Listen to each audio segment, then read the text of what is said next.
Hello बच्चों, let's read this question. The question says directions are given.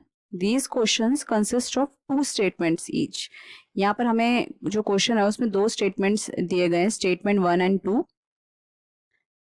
While answering these questions, you are required to choose any of these four responses. अब हमें यहाँ पर दो statements दी गई हैं और हमें उसको सिलेक्ट करना है कि क्या सही या गलत है. तो सबसे पहला क्या दिया गया है स्टेटमेंट 1 में कि कंप्लीट ब्रेकडाउन रेस्पिरेटरी सबस्ट्रेट के कंप्लीट ब्रेकडाउन के लिए क्रैब साइकिल जो है वो जरूरी है. और स्टेटमेंट 2 दिया गया है कि Krebs cycle is associated with step wise removal of all hydrogen and oxygen molecule. तो ए ऑप्शन क्या है, both statement 1 and statement 2 are correct. दोनों ऑप्शन सही हैं या दोनों ऑप्शन गलत हैं, या स्टेटमेंट 1 सही है स्टेटमेंट 2 गलत है, या फिर स्टेटमेंट 1 इनकरेक्ट है और स्टेटमेंट 2 करेक्ट है. सबसे पहले इसका हम की कॉन्सेप्ट देखेंगे. की कॉन्सेप्ट इज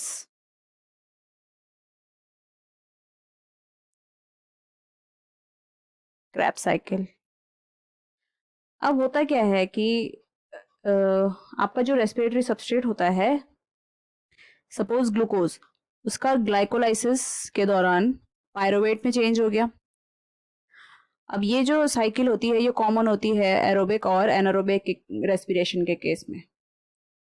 अगर एरोबिक रेस्पिरेशन हो रहा है तो पायरुवेट के बाद ये जो पायरुवेट अभी तक सिंथेसाइज हुआ था कहाँ पर, ये हमारा सिंथेसाइज हुआ था साइटोप्लाज्म में.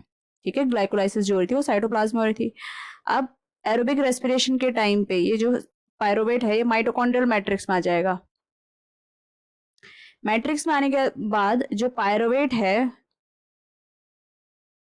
उसका ऑक्सीडेशन हो जाएगा, और ऑक्सीडेशन के बाद वो फॉर्म करता है यहाँ पर एसिटाइल कोएंजाइम ए बनाएगा, एक कार्बन डाइऑक्साइड भी रिलीज कर देगा और साथ में NaDH भी. तो अब एक कार्बन डाइऑक्साइड तो हमारा यहाँ रिमूव हो गया है. अब क्या होगा कि ये जो प्रोसेस है ये आगे जाएगी क्रैब साइकिल में. अब क्रैब साइकिल में क्या होगा, क्रैब साइकिल में हमारा यहाँ पर देखो ये जो माइटोकॉन्ड्रियल मैट्रिक्स में हो रहा था पायरुवेट था, पायरुवेट से यहाँ पर हमारा कार्बन डाइऑक्साइड रिलीज हो गया और एसिटाइल कोएंजाइम ए बन गया. अब ये acetyl coenzyme A oxalo acetic acid के साथ मिलके यहाँ पर सिट्रिक एसिड बनाती है.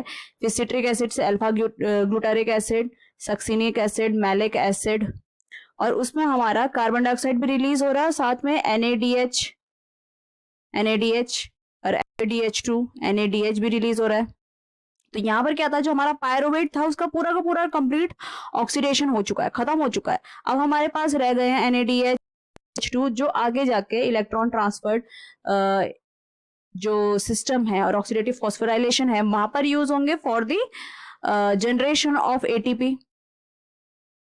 तो यहाँ पर क्या हुआ, हमारा क्रैब साइकिल में क्या हो गया, पूरा कंप्लीट हो चुका है. जो हमारा ग्लूकोज था अब वो पूरा ब्रेक डाउन हो चुका है. जितने भी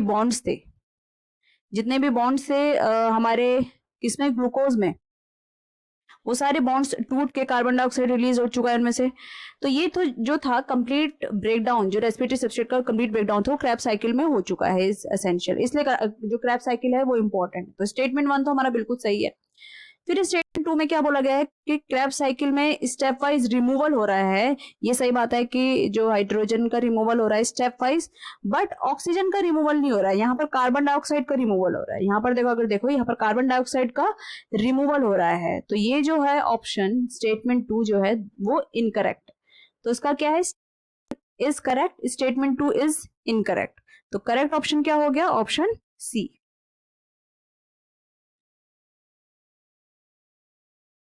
So I hope you understood it well. All the best.